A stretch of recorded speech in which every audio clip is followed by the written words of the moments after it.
stepped on a Band-Aid. It's pretty gross. Not my place. Hopefully it's something that you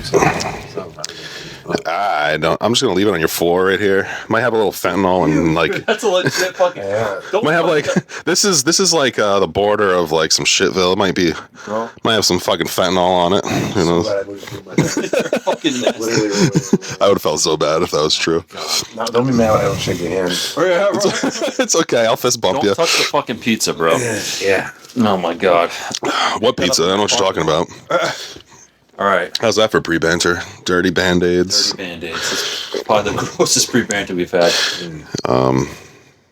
Yeah. Yeah, I mean, Get into it. All right. you want to get into it? Yeah, let's get right into it. Hey guys, look who we have on the look who we have on the couch tonight, baby. Mr. Brian Wayne, dude. Yep. I'm very excited for this episode. Brian has we've been really hitting off with him during the mic circuits. You know, we'll see him. Usually we see on Wednesday nights at Napolitano's. Yeah. I saw Kinsman is where I see Brian, where I saw him most. So yeah, how's it going, Brian? It's going good. Yeah. Having me, guys. Of course, man. Thanks for coming down. Yep. We got a special Roy Brothers podcast tonight because we're going to be doing a pizza pull with Brian, the pizza pull aficionado. Have you guys seen his pizza pull page? But we got this. Stay tuned for that, guys. You don't want to miss it. Pizza. Yep. Little John's Pizza. Yeah. You guys want to do it? You guys want to get right into it? You want to get shit? Okay. Let's do All it. right. Let's get right All right, we're gonna start with the pizza pull, guys. But Brian's going to kick it off. So, we're here at the Roy Brothers house. We're going to do a pizza pull review. We got a Little John's Pizza over here in Warwick. And remember, keto brothers and sisters, it's not about the flavor, it's about the pull. So we're all going to grab a slice here. let's do it. All right. Yeah, just Matt, pass me one of my fentanyl fingers, would you? Yeah, Thanks, buddy. Rob had a Band-Aid on his foot before we started and touched it with his bare hands, so he's no longer allowed to touch the pizza. What's clear? They saw that. Shoes on too. Yeah. We're gonna keep that, so they'll see that. I didn't step on any needles or trip over any crack rocks on the way here, so that's good. Perfect. Yes. So a lot of people don't know how I rate, but I'll just give one little insight because this is a off the cuff thing here. Well, not off the cuff, I guess. We're not doing it the way that I usually record them, I guess. You know what I mean? Like sitting down with it. Yeah. So if the cheese pulls off the back of the crust, it's going to be basically a 10. So what we do now is we're going to start. You can start at the bottom. I'm going to put this mic down. Yeah, that's fine. Grab the crust, and you can grab it from the bottom and pull it back. You can pull it back like this. And remember, guys, I don't know if I said it yet, but keto brothers and sisters, it's not about the flavor, it's about the pull. And it's a pretty good pull. That is solid. All right. Thank you. Perfect. Nice pull. All right, what about us, man? We gotta do this shit. You guys pull it now. I'm gonna do the- All right, let's see. Now that you saw how it's done, you guys can probably do it. Yeah. Oh man. The pizza pour right now. Dude, I pull That's like the thing about shit, pizza bro. pulls. What the? Oh, dude, look Pizza at that. pulls are for yourself. How you do that, dude? Exactly how you want to do them. Do them however you want. Oh, here we There you go. Because I'm not going to be there with you when you're pulling a pizza by yourself. Oh, Right. dude, I'm struggling. I can't be there for that. That actually came out. Didn't it come off too bad? Oh my! You guys got oily pieces. Look at that. Nothing. So yeah, I mean the thing. It's all on the wrist. Probably bad Well, technique. and as you pull, and as you become a better puller, you will excel in this, and you'll be on your way to. I'll be Brian. Brian, I'll have you know I pull a lot. I'm married. That's See that, and that's the thing is like everyone's a puller. You're just whatever you pull is your own It's your own business. preference. Yeah. It's your own And how you pull.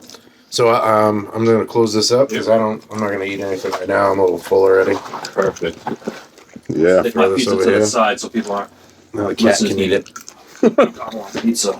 Yeah, she might need it. Not bad. Yeah, thanks for having me. Bye, guys. Thanks for doing a pizza pull with me. Dude, that was Hey, cool, Matt, you want to man. take this? There you go. You gotta stay Wanna true take to the this? keto. Look at that. Oh, I could- Eating the crust. Yeah, keto isn't. That's a good diet plan. I've looked into it. I don't do it, obviously. You can see from my gut. But what got you into like going down the keto path? I was 350 pounds. You were 350 fucking pounds. Holy shit! Now I'm just a piece of shit.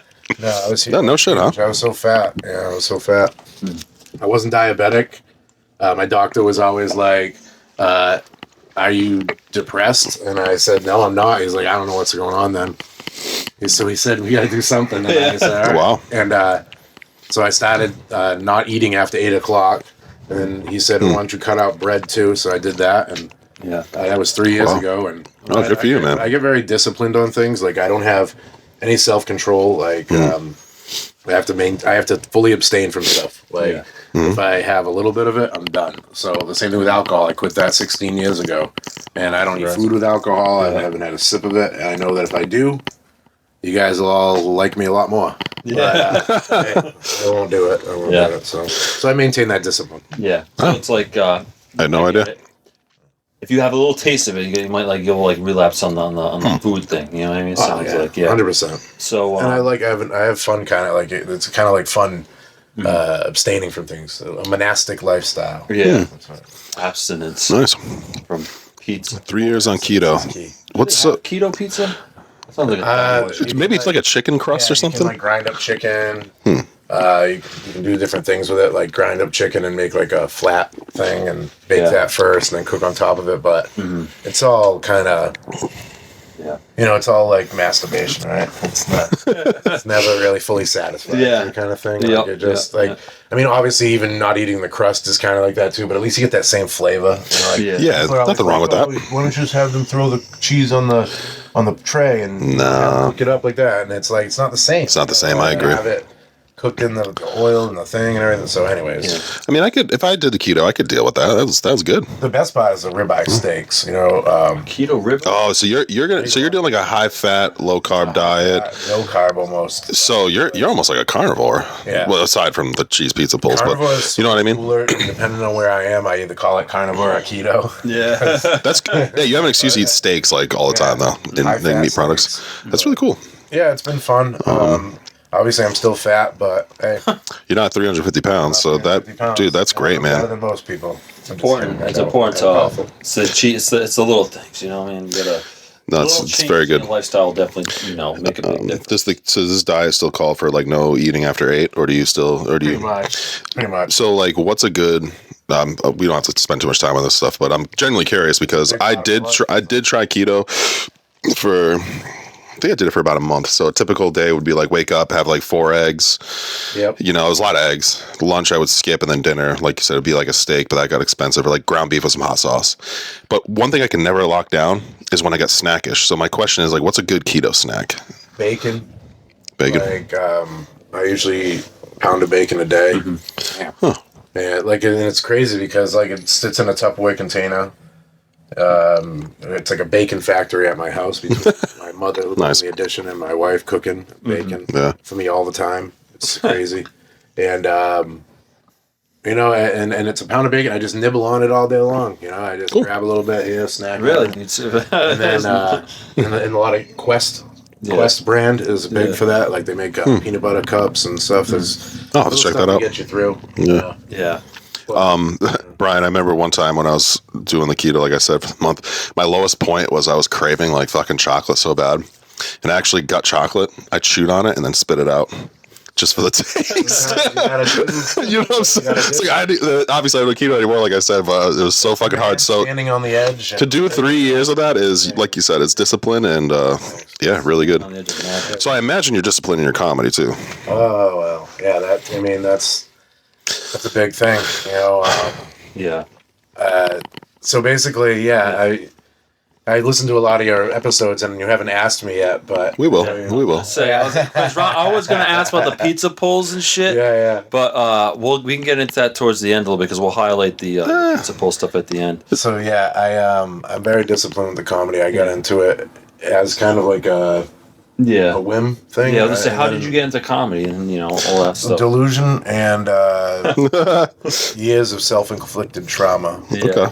Just a lot of bad decisions. Yeah. 40 years of bad decisions, and I said, do comedy. Yeah. Like I have a wife and a daughter. My daughter's old enough now that it's not like I have to be there every night to help feed her or do a lot of stuff. In fact, her grades have gotten better since I've started doing comedy.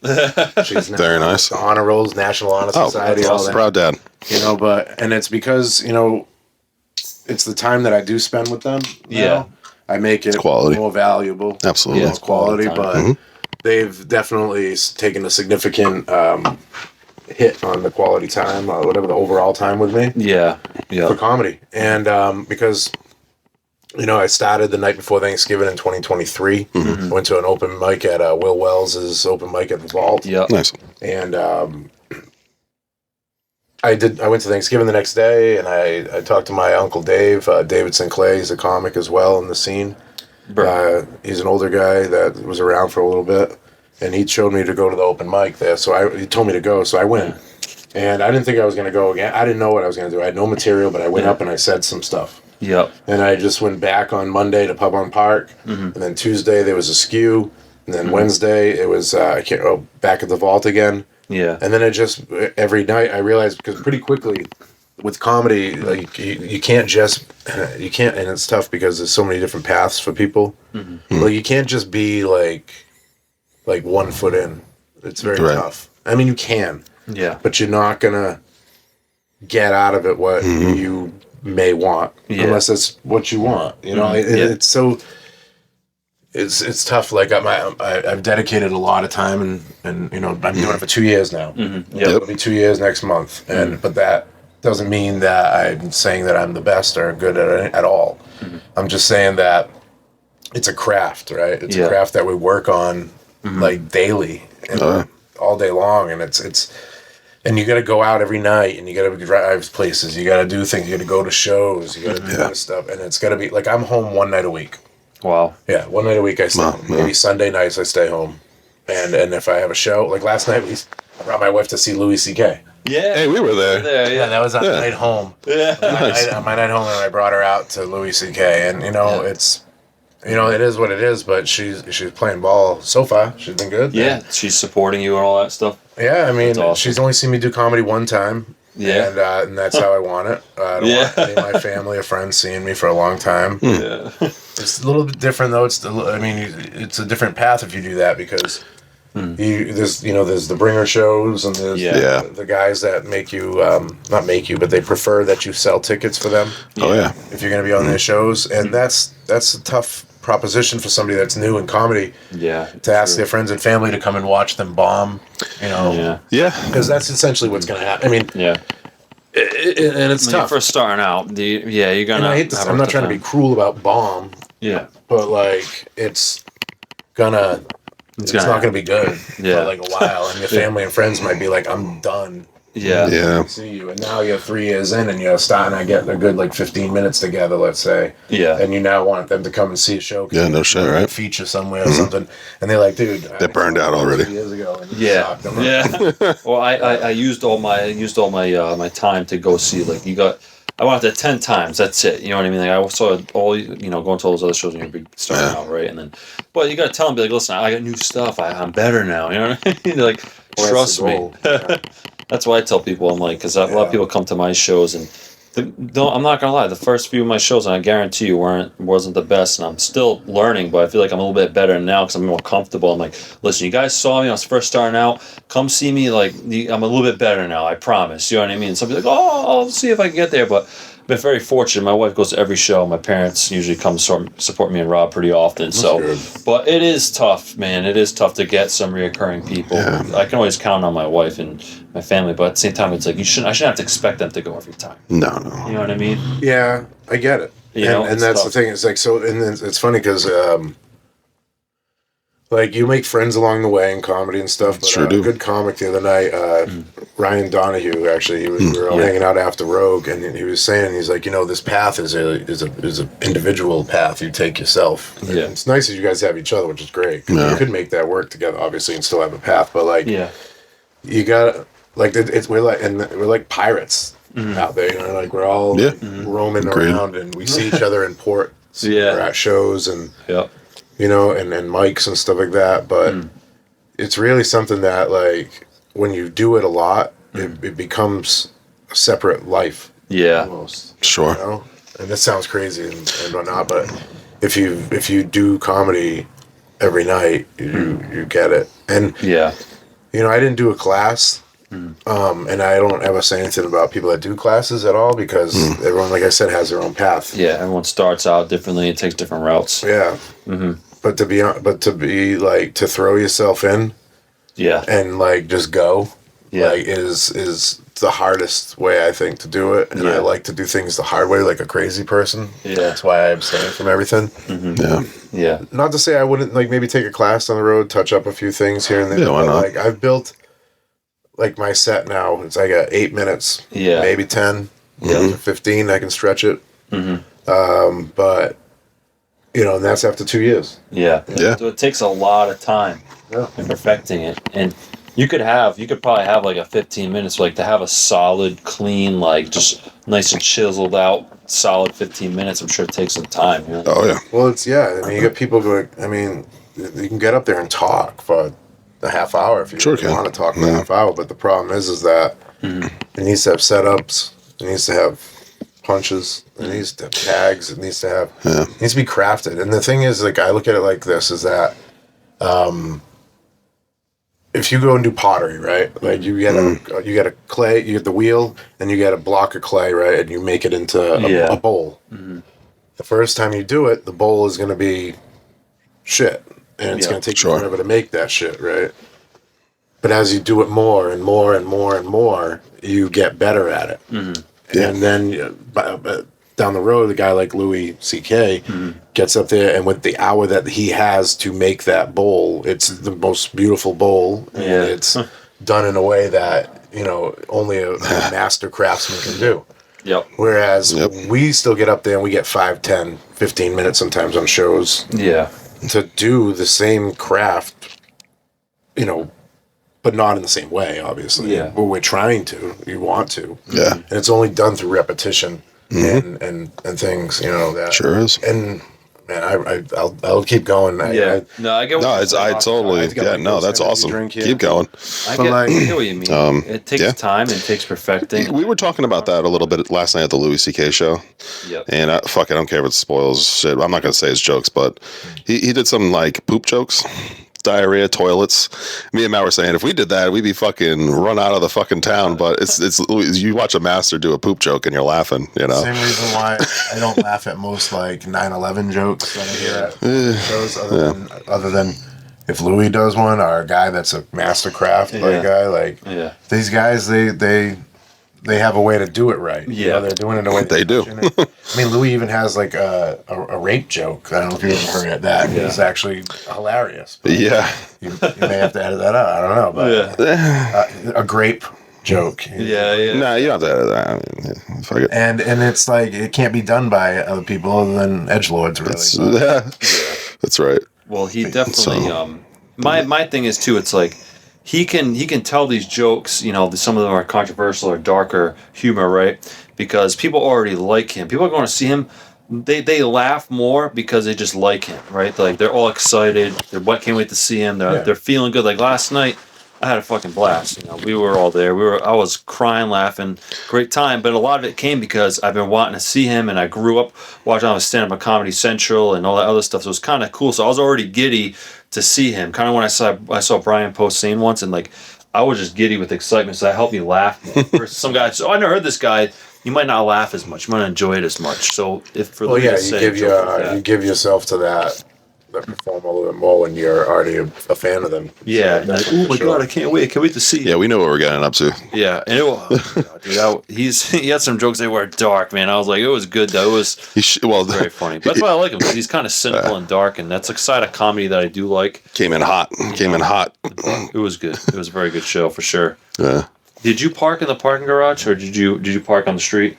For what? Louis. For Louis. Last night? Dude, we left, went to the bar, and came back, and then we were good. Like the traffic was gone. I was like, "Fuck that! We're on the top floor." No, I was fighting. I'm an aggressive person, and I got a little aggressive in that parking garage, but I got out faster than I should have. There you go. These people. If I had to, we'd have to jump off the roof. It was just kind of like it was stupid. They were so confident when they were having everybody park. And then when it was time to leave, they were just like, well, what do we do? Well, too bad we can't stay. Dude, parking was insane too. $54 I paid for parking. I paid $48.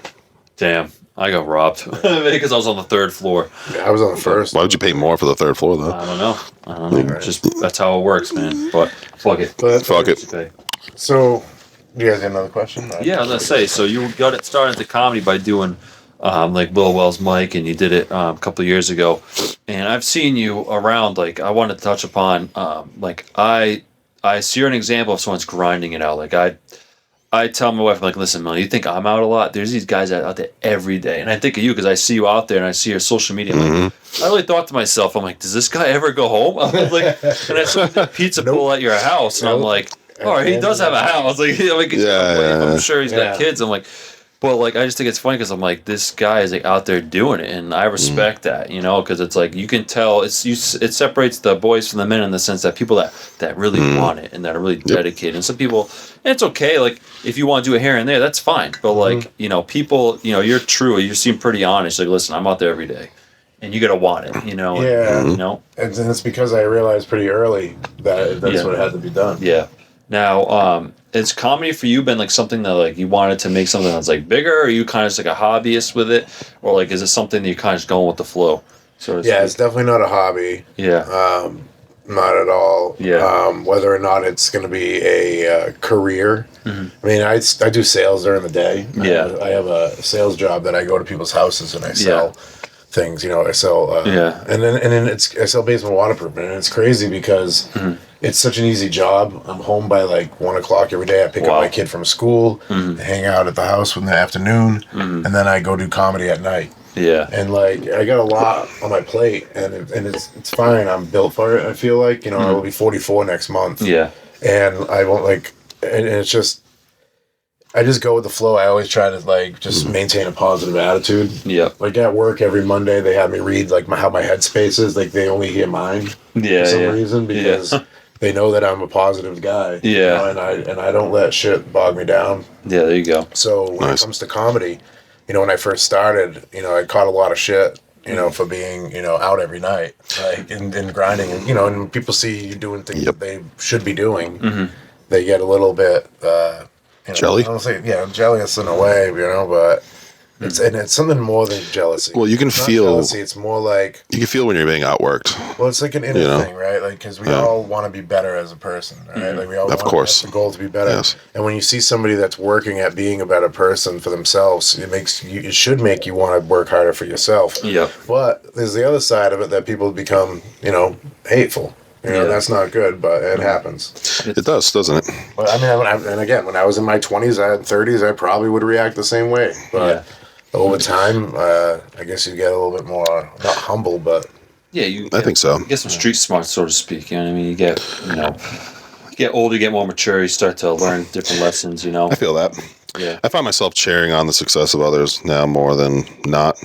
Maybe that does come with age. Well, that's one thing, too, is that, like, and, you know, and I know you guys do great. Like, you guys are all in that community so, like, there's different communities in the Rhode Island scene. We've noticed. We get into too much politics on that, but... You can go all night. I consider myself sort of like, not like kind of like a nomad in a way, not nomad, but like, I'll go into different stuff. I'll go to Boston, I do a lot in the Cape, I do a lot in Rhode Island. Yeah. And, you know, shout out to Paperback Comedy and AJ Halfpenny in the Cape. You know, and Josh Adams and Jake Johnston. They got some good stuff going down there. Yeah. And, you know, and it's like, you got to stay, like I said, pirates. You know, we're out on the sea. You got to go to different places and walk into a place that you're uncomfortable. And the whole thing about, like, comedy, too, is you got to be vulnerable. You know, and vulnerable with your life and whatnot. I mean, that's what I'm doing, is I'm trying to reflect on the crazy 42 years that I lived before I got into comedy. Yeah. That pushed me towards it, you know what I mean? Like, and slowly but surely I'm working on stuff like that, you know? But it's almost insanity, really, to be honest with you. Yeah. Like, it really is. Like, and talking about it makes me realize how crazy. Yeah. It is crazy. But it's so much fun. Yeah. Like, it's so much fun.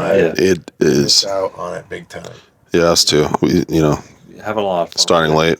Yeah. If only we started when we were 17. See, that's the thing, is you say that, right? But like, I also try to life experience. I try not to live with regret. That's a good and the thing and attitude. Once you start and the life experiences that you have, right? Oh yeah. Your dad, right? Oh yeah. Yep. So like that, I don't know if I'm supposed to say it on camera, but you know, like I'm a dad, like I have like experience. You're married, right? Like everyone's married. Like so, like you have these experiences that you can. Once you learn how to craft again, like the wheel, on that. Once you learn how to take an experience in your life and craft it into a material, that's when you will be able to, like, there was a guy, Greg Stone, that one night, he was a New York comic. He said to write everything down now when you first start out, so that when you get better at crafting these jokes, you can go back and look at it and not forget things, the details that were necessary to making it a good joke. And that's something that, because you can't jump right into things sometimes, because you're not going to do the story justice. You know what I mean? If you, you know, like, and if you had some trauma thing happen to you when you were a teenager, and you want to talk about that your first week at an open mic, it might not work out so well. But at least you're trying. You know. Yep.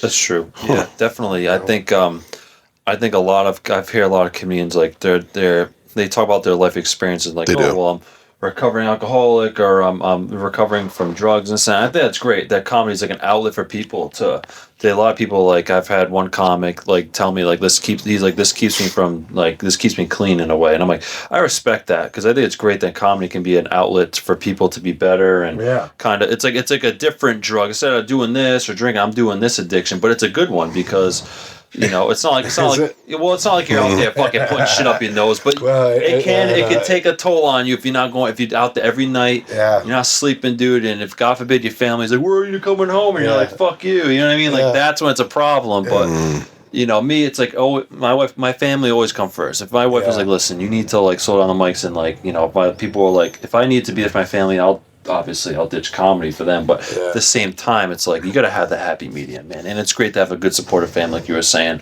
which is awesome. Same. Right. But that's cool though, man. Definitely, I think you got to make up a lot of good points. And I'm listening to you as a guy that's still new. Like, I'm definitely taking mental notes, you know, and, like, definitely going to think about that when I'm writing my jokes. And that's the thing too, is I knew I was coming on this for like a month or so, right? So I made sure I listened to a lot of your podcasts, so I could kind of brush up on a lot of stuff.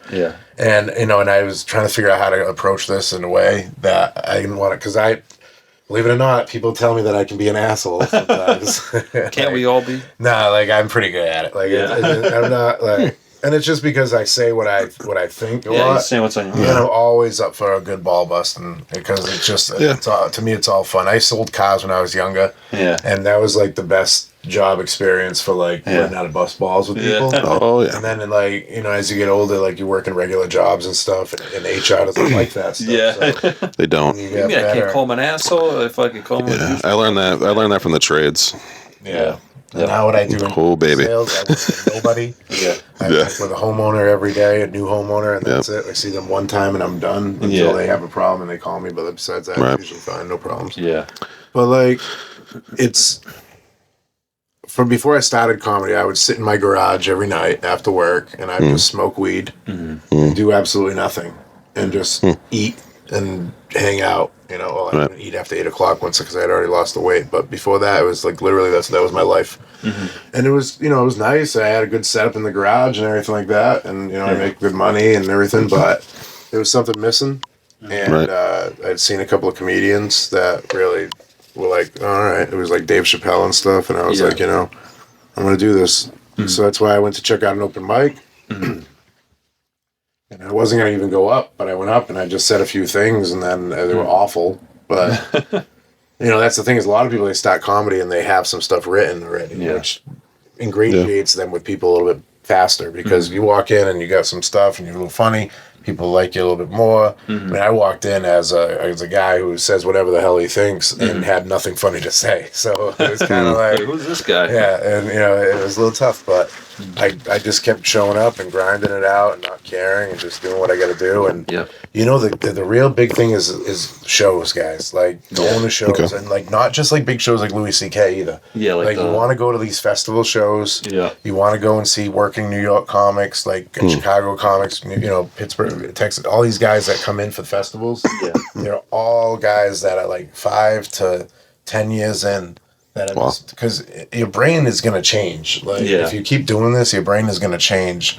And the way you see things and the way you deal with people and stuff like that is going to change in a way. Because it just has to. It's just like you're grinding a rock against the side of the cement, and something's going to give, right? Like, over time. I think that's a good analogy, right? You're working it over time. Just grinding away at it, and And eventually something's gonna give. But, Yeah, like the water dripping on the stone, right? And then it's over a period of years. You see there's a divot, yeah, and then that kind of thing, like the Grand Canyon. Every time you gain something in life, you lose something in somewhere else. So Yeah, obviously, as I do better in comedy, I'm away from my family more. Yeah. And that's the thing. It sucks, but like they are still like they're there. They're cool with it. And yes, if the day ever did come that my wife was like, "You got to stop," then that's a different thing. But she won't do that. That's the thing. Like she's happy seeing me happy. Yeah. And it is what it is. But I mean, it's. Well, it's a good support system right there. Yeah, you know what I mean? But you've got to give yourself the comedy like so much, and it's crazy. You do. It's turn my mic on. Is it red? Then you're good. So, if you're red, you're dead. You really do. Yeah. It's tough because seeing these shows and talking to and the hang afterwards. That's very important stuff in comedy. Like getting like hanging with the guys after and the comics and everybody. Just That's funny how that evolves, because before, like when I first started, maybe you're the same, or even you, Brian, it was just a nerve of balls alone in the corner. Ball of nerves, rather. Nerve of balls. A nerve of balls. Like, I'm just like a big nerve of balls, sacks, just like, ball of nerves in the corner. You're alone. You go up, you do your thing. And then over time, it just, I'm not in the corner anymore. I just go in, I just talk to people. I'm like, oh, fuck. Rob, where are you? Oh, fuck, okay. Rip it, and then you're back, and I'm just back to talking, like hanging out with everybody, which I love. But it's changed so much that, like, I don't even prepare for my sets, when I'm going to practice the night for the mic anymore. I just find myself outside talking.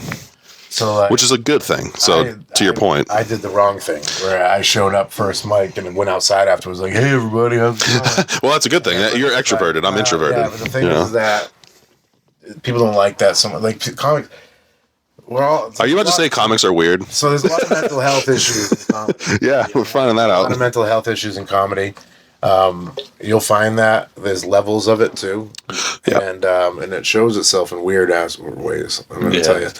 And some people they have issues with people who are extroverts. Yeah, and it's fine. You either eventually win them over. Yeah, that's the extrovert's job. It's a weird reason to not like somebody that's outgoing, but I'd rather have someone that's outgoing, dude. I like when I go to a mic or I go to a show, and I've been well received by other comics. That I like when someone is like nice. You know what I mean? I don't like when I feel like I'm cut off out of your circle. It's just weird. But I've noticed that could be a thing. And whatever, so be it. My thing is, like, I tell Rob, listen, I'm not out here to make enemies or put anyone in a corner. It's just those are the people that I might not spend as much time with versus, like, Eddie Marin, who I fucking talk to him all the time. You know what I mean? These guys. Yeah, we found a group chat with a certain amount of, like, certain few comedians that we just said, well, now we're friends. That's the thing. Now we just talk all the time. So it's just, like, it's cool how you see things evolve. Yeah. Like that. So. But so, like, what happens, though, is if you stay in that same circle too long, you find that you'll find complacency. They can become complacency and growth. Yeah. When you start branching out and like going around, and we're doing that too, though. There's new things. Yeah. I call them my friends over the bridge. Yeah. What is that? Over in Kinsman, we made friends with everyone over. Like we love Corey, we love Jenna, Devin, we love John. Jack Tit. Boston. Love those guys. I've been once. I went to a mic. Kyle's like, "Let's check out this mic, dude. It's on a Sunday. It's in Boston. I forgot the name of it because I went once. It was Candies or something like that. Long story short, it was Candies is on Monday, but I forget what it was. It was a bar where they have like drag shows and stuff. I didn't know that. It was just I kind of can't remember the name. Usually, if on a Sunday, Sunday Fun Day mic. It was called, I think. Was it Jeanie Johnston? Maybe. I don't know. It was Midway. Nah, fuck, dude, I forget. I can't remember. It was like when I first. It was like when I was still. Well, like Worcester's got a good scene too. Worcester's good. Worcester's not too far. Worcester's got mics every night. Yeah, that's a whole nother. That's a whole nother like world. And that's exactly. The thing, when you walk into these scenes, it's cool because you either you get accepted or not, whatever. And I know you're talking about that, but like, and that's the thing is like it's nice. It's tough. In life, you don't want to be respected just for like being alive, right? Yeah, you want to earn it in a way. You want to earn it in a way too, but at the same time, is like, man, like I was treated pretty shitty when I started. Yeah. A lot of people. I hear that a lot, man. You're not the first person to say that. And What, that I got treated like shit? Yeah. I got treated like shit. Oh, that I got treated like shit? you got treated like shit. Yeah. Like, I'm just mean, like, out there a lot, and then, and you know, and that's it, you know, and then. God, we're sheltered children because we've never. Yeah, They keep it for behind our back, which is nice. Thank you. Feet tall too, so people have to shit. Give me shit all you want. I'm a pacifist, bro. Headlock and then I will not. hit you with my Yeah, point. like- I'm a pacifist. Come on, man. I don't know. Make love, not war, baby. Well, that's the thing. I think me and Rob, like, we love community. Like, we love branching out and meeting other people. Like Brian, we met. We just like to be a part of something, you know. Yeah, and like the broader community is. Yeah, like we started out with like our small group, like Eddie, Kyle, these guys. I've known Kyle my whole life, and then Eddie, we went to the class with Mike Harrington. And a lot of people went to Blue Moon, and then we ended up branching out to started out Touch. We started there, we started branching out, then we went to Kinsman. Yeah, and you then, guys are in the comedy factory world. Yeah, That's exactly. Right now. Yeah. That's one of the worlds. The comedy factory world. You're absolutely correct. And we That's started to the branch world. out, and I'm glad we did because Me too. And I'll always have respect for the comedy factory. That's Me where we too, got yeah. started. You know what I mean? And I love John, but John's a great guy. it's cool to mingle with everyone else. Like it's really cool. Like I like going to the different mics. I still have some other ones on my list I want to check out. But it's cool. You touch upon these little factions, I guess you'd call it. And that's Factions. Yeah. Yes, comrade. Yeah, dude. like a Fallout. That's funny. I got video games on the brain. Where's your Pip Boy? Well, that's how it is. It's like the truth of it is, man. There's like little pockets of groups of people, and me and Rob kind of want to like been touching upon those. And Brian, I feel like we got to get to know you, which is really cool because I feel like you're at the other mics that we don't go to all the time. So it's kind of cool to like see your side of things. You're going out to Massachusetts and all this other stuff. I got some stuff on that too we could talk about. But you're going a little over the place. So it's kind of cool to get to know you and hang out with you, get to talk, and you can tell us all those different insights, I mean, and again, it's nice. John Perrotta, I started comedy. It was 3 months into comedy, and I picked up a guitar, and I wrote some songs. And they were Nice. They were well received amongst a lot of comics, but I don't know if they were very good for shows. Yeah. Perrotta, John booked me for some shows with the guitar. Nice. And then I decided after that,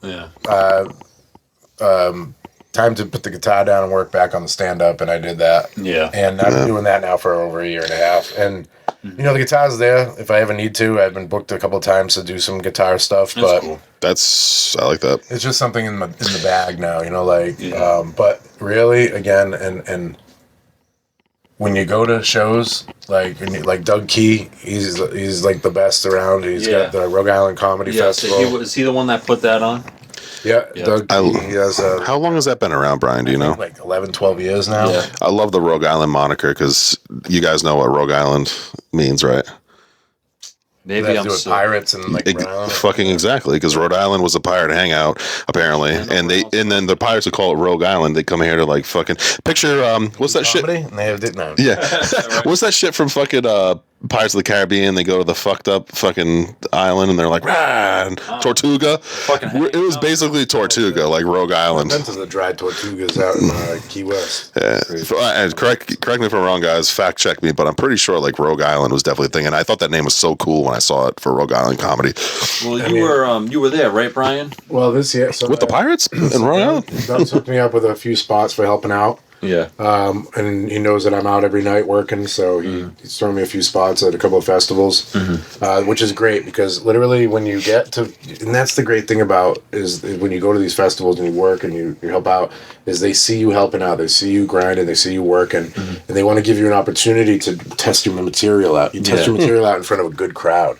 Right. There's a difference between, and that's the thing too, is there's so many different shows out there too, like so you got your regular shows, free bar shows, right? Free bar show, half the time it's gonna be a captive audience, of most of the time it's gonna be people that frequent the bar. Yeah. So first few shows works out, unless it's booked very well, and then people appreciate it, and then they come back again. But then you get the guys that are doing festivals that when you do them consistently really well, people are going to keep coming back to those festivals, and you keep selling out those festivals. Yeah. Jeremy has the Hyde, the George, Yep.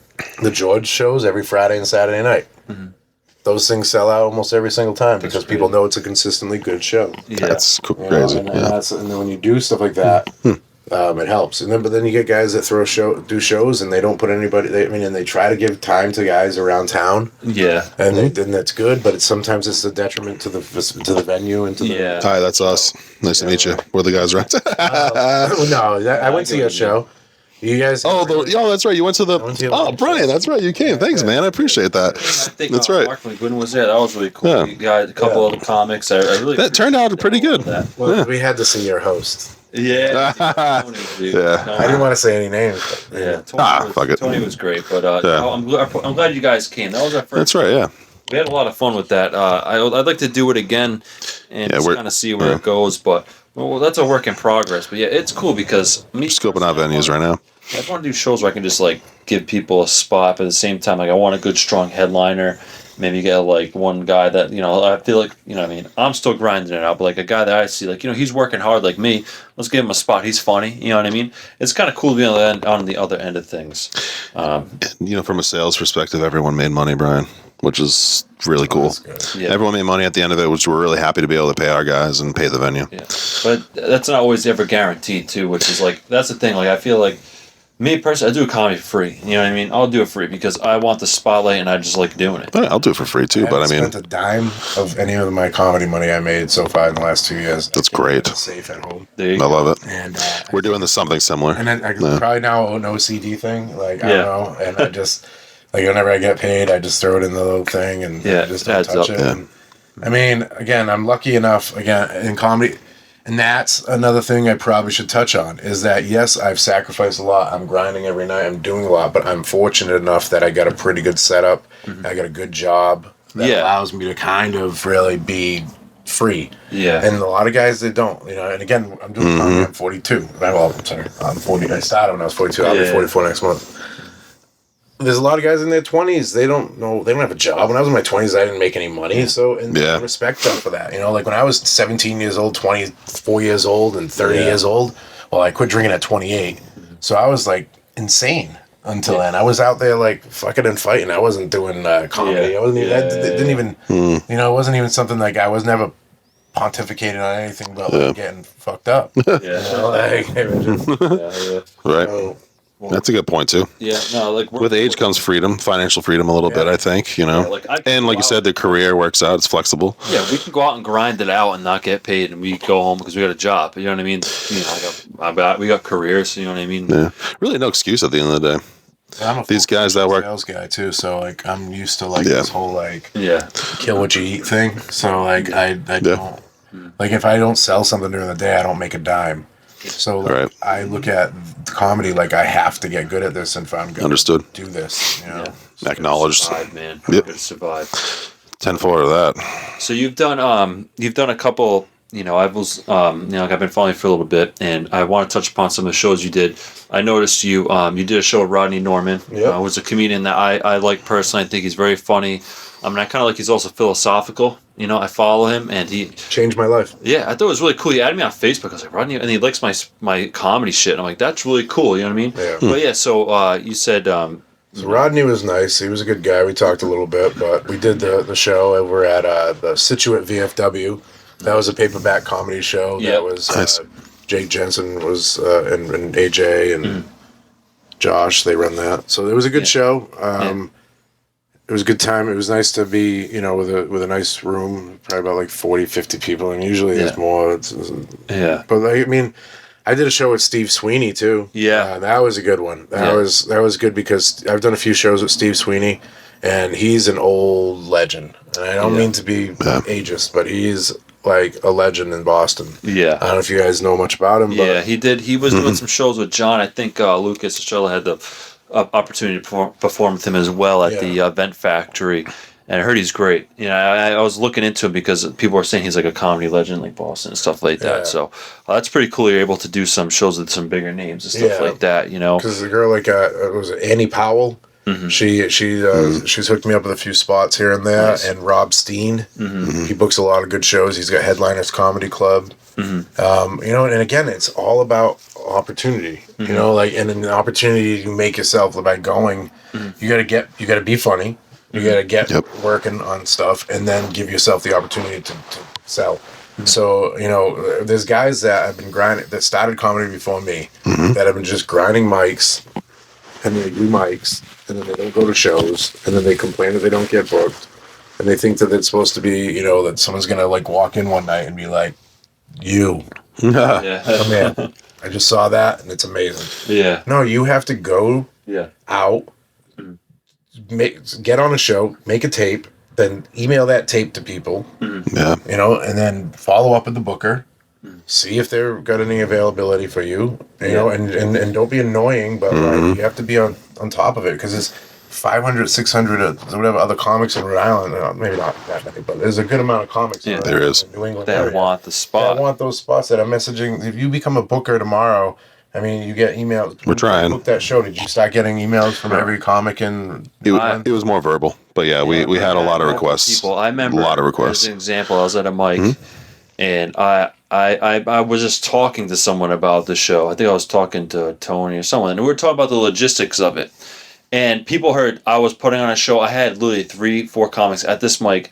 Hey man, if you need someone to help you out, I do shows. It was great. Like, I'm honored because like I a would Kurt Ryan meme. Yeah, it's just Kurt Ryan on Kurt Ryan comedy on Instagram, which is good. Funny. Everyone's like, "Oh, show," you know what I mean? And that's cool because it's like I get it. And I've had comics reach out to me afterwards too, like, "Hey, do you have?" Someone actually asked if they could send me a tape, and I'm honored. But I was like, "Listen," I was honest. I said, "Listen," I'm not there yet. I was like, we just did one show. We don't know if we're going to do any other shows. But what I'm doing is I'm taking people's names down and that people that express interest because, I don't know, maybe if we continue to do shows. I'm going to ask one name. You can beep it out when I say it, but...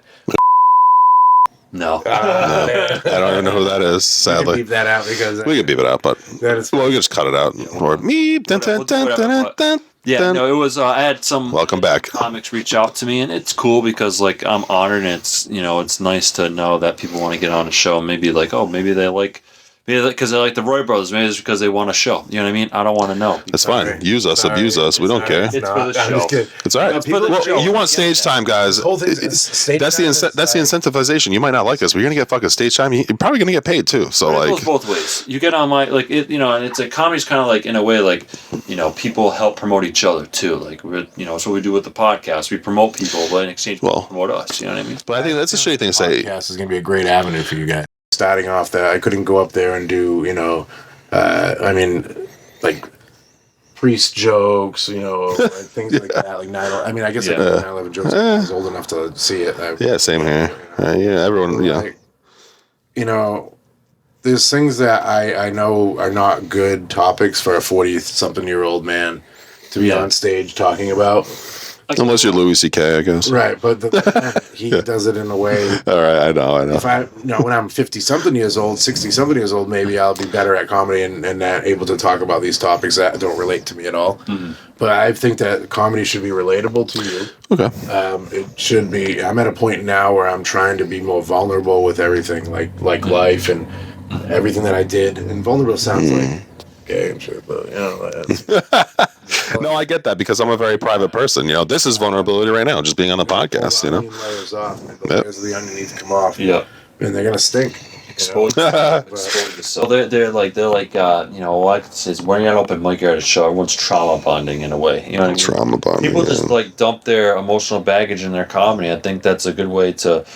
It can be funny, you know what I mean? Like, me, if I try to think of, is there anything that, like, I really go into? Not too much. I'm more of a storyteller about, like, I talk about Walmart a whole lot, you know what I mean? A whole lot? A whole lot, dude. I got, like, a whole... I feel like I could do sponsorship? I feel like, I feel like I could do a 15, 20 minutes. That's funny. But, no, I talk a lot about, like, my personal experience with, like, marriage and my I make fun of myself sometimes. But a lot of people will talk about different experiences they had in their life. Like, listen, as Louis last time, I don't know if he was serious as a kid, talking about, like, his dad. And he's like, pretty much like, fuck that guy, right? So it's like people put that into their comedy. And everyone's had some type of trauma in their life. You know? So like him doing the joke. Oh shit! I don't want to burn his material. Well, fuck him. I mean, I don't know if we're gonna get as many views as Tony Max got. But in case you do. Well, spoiler alert if you're going to see Louis. When he talked about his, here we go. There you go. Now we can. When he did this thing talking about how like the hardest thing would be to call his daughter to tell her his daughter that his other daughter died or something like that. Yeah. Like that hit because as a father to utter those words, right? To like utter these words on stage is something that's crazy. Mm-hmm. But when you learn to do stuff like that and like be vulnerable like that and say your crazy intrusive thoughts that you have is gonna be better. Like, cause then you're gonna be more loose. You're gonna be like, I've been doing the same material now for the past like year. The same 5 to 10 minutes that I've been working on, right? I've added a couple of things, tagged, shortened things up, but I've been working on that same set for the last year, right? And now I'm at a point with it that I know it so comfortably, just like my work set at work when I'm selling stuff. That I get up there, I can do my set. If somebody says something and I get thrown off, I'm not trying to do crowd work, but it doesn't throw me off because I know where I am in my set. That's a great skill. And that's the thing is, like, I hear people always like, you know, and I hear some guys say, oh, you know, I hear people do the same thing over and over again. Yeah, we hear that too. And, you know, and I love that because to me, and I used to get shit from some guys that would say, do new material. Come on, dude, we want to hear something new. Right. And I would say, no, man, I'm working on the same thing over and over again. That's it, until it gets polished up. Yeah. Then once it's polished now, because I have that 10 minutes, right, I can get booked on shows. And now, if I get booked on a show that I can do 15, let's say, now I can work in some new shit. Or if I'm booked for a 10-minute show, I can still work in some new shit, leave out a little bit of whatever I want, and then try some new stuff in there. And that gives you an opportunity to test out the material you're working on at open mics. And at open mics, when I'm at an open mic, if I'm at like Napolitano's and there's 2 people sitting at the bar that I don't know, that I know they're not comics, I don't give a shit about all the other comics. I'm looking at those 2 people. Right. Those are the only 2 people I want to make laugh. And that's it. Because I don't care. I mean, I don't care if the comics are laughing because half the stuff they want to laugh at is fucking, you know, dead shit. You know, like, and it's fun because I want to laugh at that too. Yeah. A bookable show, like, when you and your wife go out on a show to go see a show, you and we did. We saw Jeff die. Me and my wife. Saturday, you go out, you get a babysitter. You go out for dinner. Sure did. You go out. Now you're gonna go and you want to hear about some 20-something-year-old talking about school shootings. No. Yeah, no. Because your kid's going to school on Monday. Right. You know? That is a great point. But if you can touch on it in a way, like, and that's the thing is you'll go to an open mic and you'll hear somebody make a school shooting joke and everybody laughs. Right. And you're like, that's a good one. I got it. Yeah. And then you go to a show and you try to do that material at a show and all the old people are like, what the fuck? Yeah. Well, crickets. you gotta like if I see a crowd of old So white fucking hairs, true, I'm not gonna dude. be joking. I'm not gonna. I got Twin Tower joke, okay? Because someone called us the Twin Towers of That's comedy. because you guys are huge. Titty. You know what I mean? Because you guys are huge. Yeah. So I played into that, but I won't do that joke at a dinner show for John Prada, right? I found that out real quick, bro. So I will do it like at a bar show. Like what the fuck I did? I think I did it. That Doom record show, all young, laughed the fuck out of my jokes. I went to an older crowd, crickets. I'm like, uh-oh. The thing is, too, is as you do... And crowds is a real thing, man. Very new It's in crazy. comedy, and sometimes some people are going to be watching this, they're going to be rolling their eyes, and I don't care, but whatever. These are my observations, but when you have a character that is somebody is relatable to people, they're going to accept what you say more. Yeah, I agree with that. I mean, like, we know he's a cynical dude. So, and when he says cynical things... I relate so hard because we're fucking cynical. Like, he was talking about, spoiler, he's talking about, like, just, like, freezing rain and, like, doing the weather. Maybe he's like, oh, fucking, he's like, I like that. He's like, I love freezing rain. I was like, he was sounded like such an old, bitter man, like an old fuck, like Larry David in Curb. You seen that show? Yeah. He reminded me so bad. I was like, that's how I feel, like, half the time. So I was laughing so fucking hard. So, yeah, relation is a thing. Relatable is definitely a thing. If your character's like, you know, this former drug addict that is now recovering, and you have a lot of relatable material about that, and that's your thing, you know? Yeah, sure. Like, whatever it's something you'll learn, that I'm learning. Yeah, just don't do it at an AA comedy night. But the thing is that a lot of my, I don't know. I mean, a lot of my stuff is all basically about my life. Yeah. Slight embellishments about a few things, but most of it's really related, really true. Yeah. And that's, to me, what makes it, like, better. And how I know I'm on the right path. Yeah. And I'm not just talking about, you know, hey, my dog, you know, was doing this and, you know. Well, you're not out there talking about, oh, I was grabbing my dick and I was doing this. And, you know, like, I feel like it works in a way, like if you're at like a, if you're like in a fucking bar, or like you're at maybe you do like a bachelor party, but like generally I feel like as long as you're true and you're, just trying to do disgusting to be disgusting, right? You know what I mean? Yeah. I feel like that you're just being gross to be gross. You're just being shocking to be shocking. Like, just be true to yourself. You know what I mean? And be true to what, like you talk about your family or your life or whatever. I mean, like, that's fine. You know what I mean? I feel like some comics don't think they can do that. Like, they have to be like, oh, fucking so offensive. You know what I mean? It doesn't have to be like that. Nah. Man, look, Anthony Jeselnik, he's really offensive, and it works. I don't know why. Because I don't know. Because he's amazing. Yeah. He's a master craftsman. No. Yeah, he's been probably working on it for a long time. You know what I mean? Yeah. You know? His jokes are just... The art of redirection, or the art of smashing expectations, that's for sure. Yeah, smashing expectations. Right? Yeah, absolutely. Yeah, but no, definitely you bring up a lot of good points, man, and you definitely experienced, and I think it's cool because I would like to think that people, not just seasoned comics, but people that are just getting into comedy, listen to our show and we got a lot of experienced guys, and we've had you on here, had Brett Davey on, who's also very experienced. We had John Prada on. We've had some newer guys too, like our friend Kyle and Eddie, all these guys. So it's like there's a mixed bag. But I like to think that people would sit here and listen to this episode and hopefully take something from it, from what you got to say, because you got to make a lot of good points. And you've been in the scene for a little bit, and you've been grinding it up. You know what I mean? You're not just some guy off the street. I've been doing whole mics for a week, and I just say what the fuck I want. Like, no, you're disciplined, and you give reasons why you should do things. So this is all stuff that I've learned from just being out and watching people, talking to people. Yep. And just being there. You got to be present in this scene. Yeah. You got to be present. Yeah, you do. Got to be out there, because and again, every time I've seen a festival, afterwards I've gotten better. Yeah, I might keep that in mind. And then when you go to shows, go to the George, watch those. It's an easy Friday, Saturday night. You know it's going to be there. Mm-hmm. And then what you can do is Friday, you go to a show at the George. Mm-hmm. After that, you go to the Kinsman and you do an open mic. Yep. That's my Friday routines. Sometimes I like to do. I like that show. Yeah. Go if I'm on a show, I go do my show. Then I go to the mic. Yeah. Like last week, I think I was on a show, and then I went to the mic right afterwards. Mm-hmm. This and the thing too is on a Friday night, it gets you. The Kinsman mic doesn't start till like 10 o'clock at night. Yeah. So it gives you the opportunity to do whatever you want earlier. Yep. Absolutely. Wait till the wife goes to sleep, and then you slip out of the bed. Yeah. And you go to open mic. Essentially, I ain't cheating, baby. I'm just going. We love the Kinsman.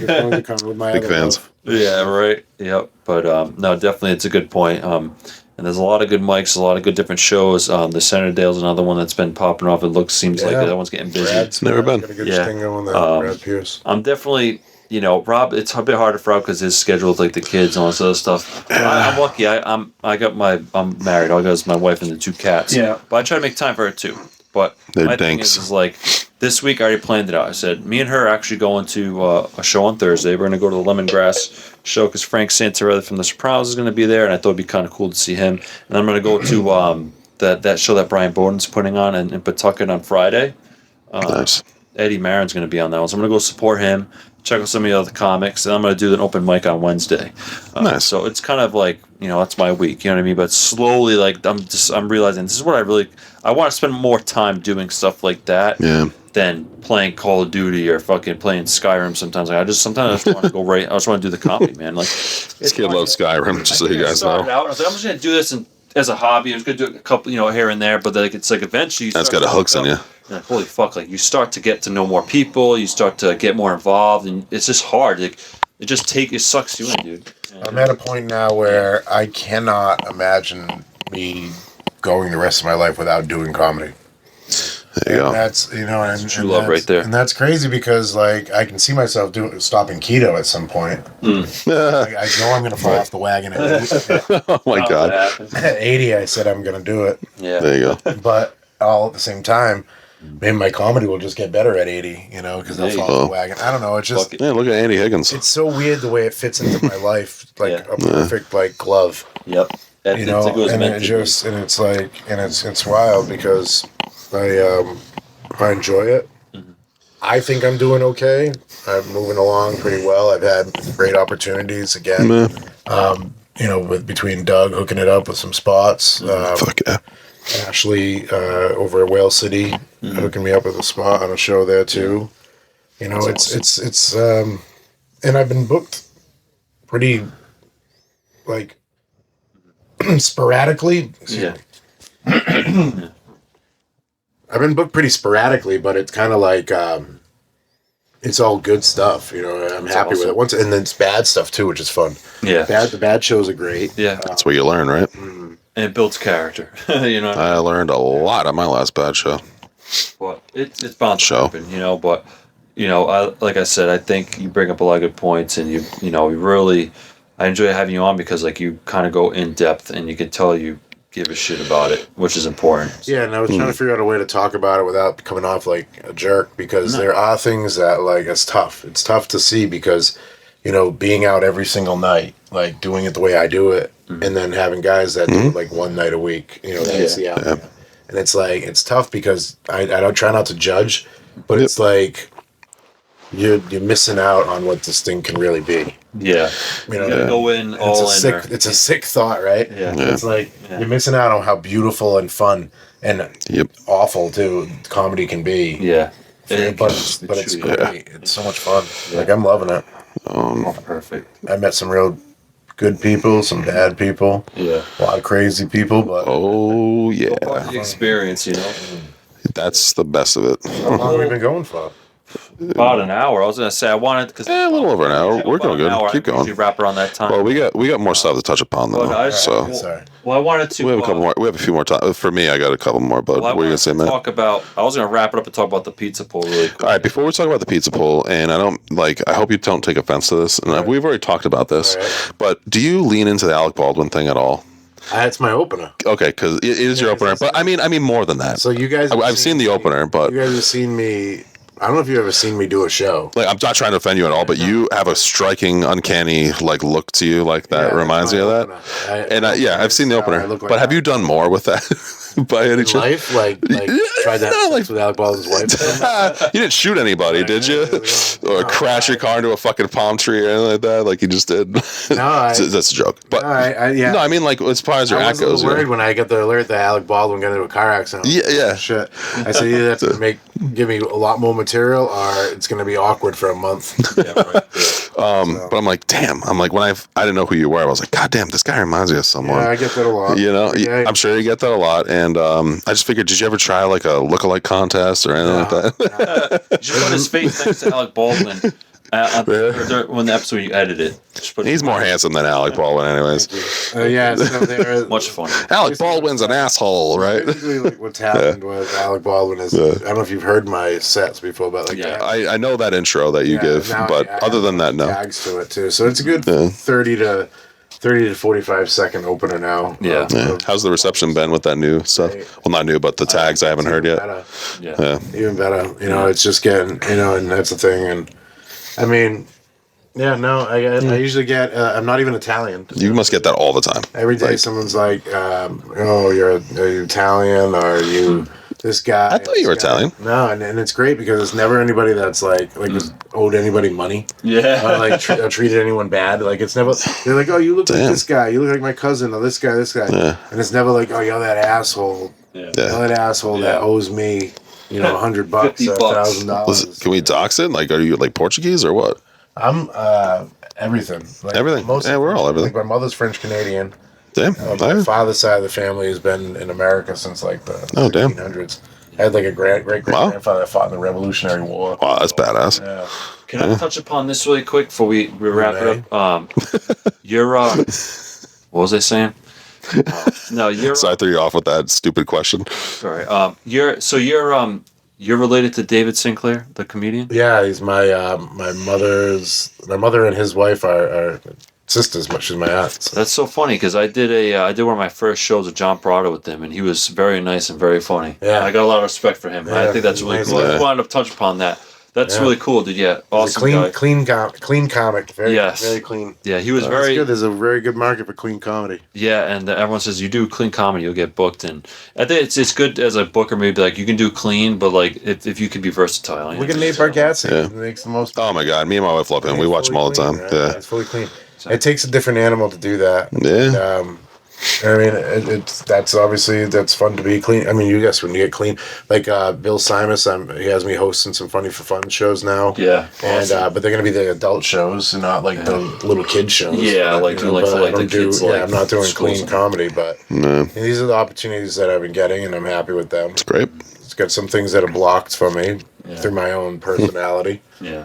Blocking myself, but hey, there's some Fair enough. my own personality's opened up more doors than it's closed in my life. So Yeah. that's the way I look at it. Yeah. Perfect. Yeah, let's get into that pizza poll. Yeah, let's say. Let's plug that pizza poll because I thought that was interesting. I think it's cool, and now I absolutely love it. Now that I've done it. Yeah, we'll do it quick. Give us a rundown your, how you got into pizza polls, and then if you want to plug your page for that, and then plug any shout outs. Yeah, pizza polls, plugs, and then definitely where we can see you next if you got any shows lined up. Definitely. Web pages, social media, all links below, guys. We have our clickable links back. Yay! Feature eligibility came back. We didn't say like the F word too soon or it'll get pulled again. It gets pulled every few months. Fucking A. But yeah, for now, you can click those links, baby. So basically, what's going to happen? What did you just move? That thing, my cat was about to jump up on that. Oh, okay, because I was like, kidding. changed. I've been staring at the raging bull. Yeah. The whole De time. Niro looking down at it. Yeah. I keep looking at it. Yeah. So the pizza pulls started when I was 350 pounds, and I was looking for things to eat that didn't have bread in them. And I would get McDonald's a lot. I would just throw the bread out and no ketchup, no onions, and just eat meat and stuff like that. And that was the key to this was fast food, eating quick when I was hungry. Yeah. Because I smoke a lot of weed, so I'm always hungry. So eventually I was like, oh, Little Caesar's Pizza. So I grabbed one. It was $8, and I looked at it, and I was like, "Oh shit, this pulls nice. I can just pull the cheese off." Yeah. I grabbed the cheese, and I pulled it off, and I was like, "Wow, this is great." So I just kept doing that forever, and then for a couple of years, I would just do that. We get pizza somewhere, and I just pull the cheese off. Yeah. And then I was in a hotel room. I think I was in like Pennsylvania, maybe on my way home from Florida. And I was like, oh, wait, this pizza pulls nice. And I was like, I'm going to record this. Yeah. So I got on the phone and I like propped it up and I said, all right, I'm going to do some pizza pull reviews because I do keto. Yeah. And I pulled it and the first one was a 10 out of 10. And then I kept doing them and comics lose their minds because they're like, why don't you rate the flavor? And I'm like, it's not about the flavor. It's about the pull. Yeah. I get it now. Like, now that I did it, I fucking get it. Yeah. Because honestly, the flavor is subjective, right? Yeah. Of course. You're right. You may not like the one that is fucking tastes, genius. And he does. 100% correct. You hear That's that, insane. folks? Genius. All right. I like that. It's very Genius. I creative. like that. Yeah, so basically what I do is I don't get too jokey in it. I let other people do it if they want to. Yeah. I just stay true to it because it's just something separate from comedy. But, if you ever do one ever again without me around, it's fine. And you can just post it and hashtag pizza pull review. Mm-hmm. And, we got your blessing to bite your style a little bit? as long as you tag... that's the thing about it is it's for everybody because good luck trying to like Sonia, my friend. Sonia, Well, I don't want to steal your thunder, but I would love to be like, Brian, check this shit out. You know what I mean? Yeah, dude, have you seen this? Go there, bro. Like, you know what I'm saying? That's all I would want to do. I'll just text you personally. Fuck it. I won't post on social media. I don't care. You literally do it. That's great because honestly, the more hashtags doing it, it's better. Because no one that's like my friend Sonia, she's a comic. She tries to joke around online saying that she came up with the idea. Oh yeah. But everybody knows it was me. I've had 30 something of them now. It'll hold up in court. Good luck. Yeah, right. Yeah. And that's fine. It's because if somebody's out, let's say you're out having pizza and you're like, oh, you know what, this would pull nice. You can have them record you and be like, and then you can either send it to me and I'll post it for you. I'll just send it to you. Post it. Yeah, that's funny. Hashtag pizza pull review and tag me in it. And then I can post it. I mean, my wife has been pizza pulling on my motherfucking ass forever. She just took the little fingers come out. Yeah, I want to eat the bread. Yeah, so you can record her doing it without her knowledge. Post it on hashtag and tag me. There you go, pizza pull. Anybody out there? I love it. If you want to do it, pull a pizza. Send it to Brian, guys. Everybody's a puller, as Hell I yeah. say. Check out his pizza. Check out his comedy. Pull in your room. Pizza pull. Pull in your garage. Pull in your bed. He does them in New York. As he did one in New York. He did one in Washington. That's awesome. You did one at my house. I am honored to have. So honored, dude. We did one pre and after. It was great, and I really appreciate it. I'm gonna do it again when we end this. Yeah. fuck it. I'm not eating that last Fuck piece of yeah. pizza. That's Yeah, in there. I actually have a twirled up. Piece of cheese fucking in there to pepperoni. But all right, cool. So that people can catch you where else? Yeah, where can we find you, Brian? So Thursday, well, it's going to be too late for that. Yeah. Yeah, this is probably in November by the time you guys are seeing this. So I'll be at the Comedy Studio, I think November 23rd or 24th. That's on time. Guys, check it out. I'll have them post to the thing. Hell yeah. Yeah. But yeah, I'm doing my first spot at the Comedy Studio. I was Love it. supposed to do one back on Father's Day, but no one's going to see comedy on Father's Day, I guess. So they got canceled, Yeah. but it's fine. Yeah. Doing it in November, and then I got some shows this week and next week. I try to do, like I said, one a week is the goal. Yeah. Perfect. Hell yeah, man. And I'm at Brian Wayne Comedy. Awesome. Well, hey, Brian, I appreciate coming on the Thanks for podcast, having man. me. We had a Me lot too. of fun. We ate some pizza. Fucking got some good insight. You're welcome anytime. We'll fucking catch up with you on the mics against the one of the mics this week. I'm sure I'll bump into you. We will. Fooling around. So, all right, guys. Until next time. See you later. Hey everybody, we're here at the Roy Brothers house and we're doing a pizza pull review. I got a Little John's pizza from Warwick, Rhode Island. Yeah. So we're gonna grab this. It's a pepperoni pizza. Grab a slice. Gonna lift it up. Remember, keto brothers and sisters, it's not about the flavor, it's about the pull. So we got a fork with us. So what we'll do is we'll start at the bottom here. We'll pull it back. It's a pretty good pull. It's catching a little at the end there, but pretty good pull, I'd say. Yeah. Almost perfect pull. Thank you. What do you get?